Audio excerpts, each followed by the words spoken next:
Well, hello, what are you doing? Playing Turrican 2? You're being gay. I mean, by virtue of existing, I guess. Haha, that is so last month. Wait, what?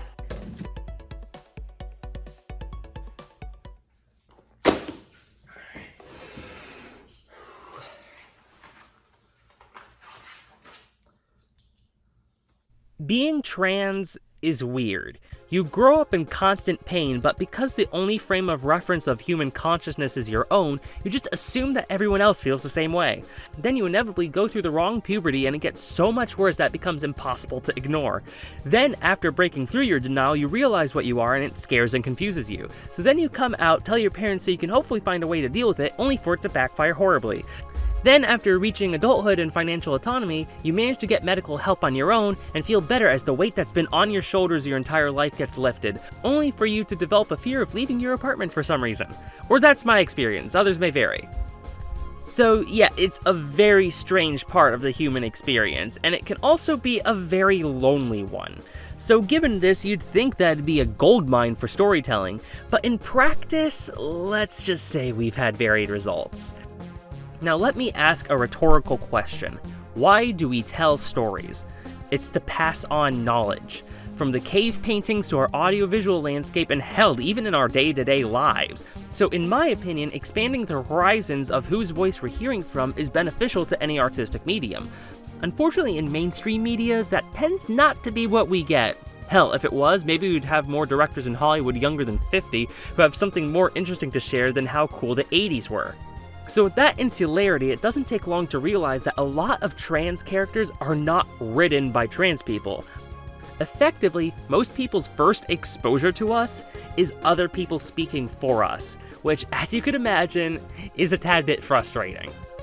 However, with the advent of the internet, more people of different walks of life have been able to share their stories, and one way that was very popular was webcomics. I read a fair few of these in around 2009 to 2011 while I was still in high school and still coming to terms with my identity. However, today I'm going to be talking about Rain and Venus Envy. Why these two? Well, interestingly, they both have the same basic premise. A trans girl moves into a new school, well, as herself. Despite that, they end up doing very different things and fulfilling different goals, both of which I feel are valuable in discussing how to write trans characters. Venus Envy is about the life of Zoe Carter, who moved with her begrudging mother, comparatively supportive father, and combative little brother.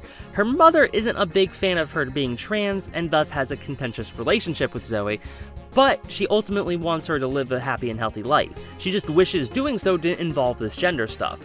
Her father is more accepting and tries to be understanding, but ultimately also has trouble doing so. Mrs. Carter wants Zoe to engage in more masculine activities to counterbalance all of this newfound femininity, so asks her to join the girls' soccer team.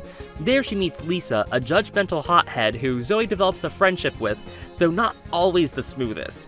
She also meets a trans boy named Larson who does not get along with her at first, a drama geek named Nina who is a bit too comfortable saying incredibly violent things, and most of the comic consists of Zoe trying to live her life, navigate schoolwork, extracurricular activities, dealing with tough teachers, making friends, dating, managing mental health, and so on.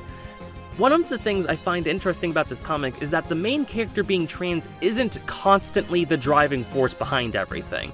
In fact, a lot of this is really universal. Her being trans definitely comes into play, impacts those other things, and definitely comes up a lot, but the way in which it's handled feels very organic and down to earth. This is a very naturalistic portrayal, putting more emphasis on these characters as people rather than how they represent entire groups. It also helps that the characters are very well defined and properly fleshed out. Zoe has a lot of personality and is very far from being one note. She doesn't feel like a caricature, she feels like a person. She has good qualities like being sweet and kind, but she can also be stubborn, competitive, self-deprecating, and neurotic. She has character flaws, some pretty strong ones too, but she's also a teenager and, well, she acts like it. There are some heavier subjects too, but at least in my opinion, they're handled tastefully. It doesn't feel like something done for shock value, but depicting things that happen to people and how to cope with it and move on. It feels personal rather than edgy. Unfortunately, this comic was never finished. Later on, updates slowed down a lot, and for a long time the final page was a cliffhanger. Now we at least know that Zoe survives, but there's still a lot unresolved. It doesn't end so much as it stops, but as far as the journey to that point went, I genuinely enjoy it. Rain, as stated before, has a very similar premise, but has a few key differences. One of the most notable is that she's transferring to a Catholic school, which adds more tension to her coming out. That said, Christianity and Catholicism aren't demonized. There are shitty people and there are good people, but overall it's just kind of an awkward environment for her and her friends to be in. This comic is definitely more queer-centric. Rain is trans, Rudy and Maria are gay, Chanel is asexual, Kai is gender fluid, and etc. And while Venus Envy was more focused on Zoe just being a teenage girl and showing us how being trans impacts that, Rain is more about coping with unsupportive peers. From abusive deadbeat dads to narcissistic mothers, homophobic parents, aggressive siblings, this is a huge part of the comic.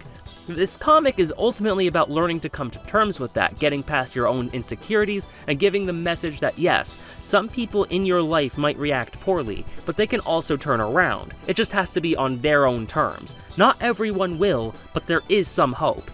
We also see this early on where Rain finds out that coincidentally she ended up in the same school as one of her childhood friends who moved away.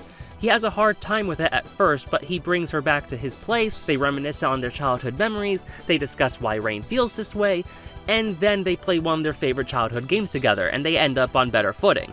This might be personally my favorite arc in the comic. It's definitely the one that got me hooked. This comic definitely has a more optimistic and hopeful tone than Venus Envy, but weirdly I had a harder time reading through this one for this video. Not because it's bad, quite far from it, but because a lot of the bad stuff that happens to these characters has also happened to me. There were quite a few times where this comic hit eerily close to home. Thankfully, this one actually reached a conclusion, though it lasted a really long time, over a decade, and in that time it stayed strong. Ultimately, despite the similar premise, both comics are quite different and serve different functions. Media is something that can take something somebody is going through, reflect it, and let people feel less alone dealing with it and present a path forward. Rain is basically designed for that first and foremost, which is good because trans people, especially trans kids and teens, really need that. On the flip side, media also uses shorthand a lot, and that can end up misrepresenting people or boiling entire groups into stereotypes, so it also helps to have media that counteracts that narrative. Venus Envy is here to say, hey, we're people too, with all the strengths and faults that may bring, and provide something that might be more universally relatable. In the end, both do a good job of sharing experiences that everyone might not experience, and that can only broaden the stories we tell.